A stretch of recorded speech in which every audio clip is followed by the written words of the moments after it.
Yarın senden bir iki şey isteyeceğim. Getirir misin? Tabii. Tamam. Yarın ararım o zaman. Oldu. Hadi kendine iyi bak. Ha vurayım bu kafaya ya. En önemli şeyi unutmuşum ya.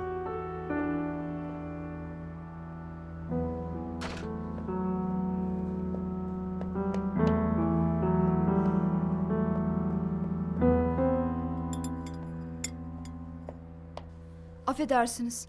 Okul arkadaşım. Ödevle ilgili bir şey sordu da. Yemeğini soğutma. Hadi.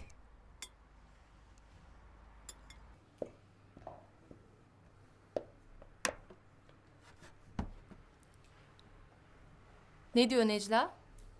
Hiç işte. Aman Barış, bebeği üzme falan filan. Ay hala söylememiş, düşünebiliyor musun? Söyleme diye sen tembih ettin kıza. Ya ne bileyim ağzını bu kadar sıkı tutacağını. Hemen yumurtlar sandım. Alemsin Ferhunde.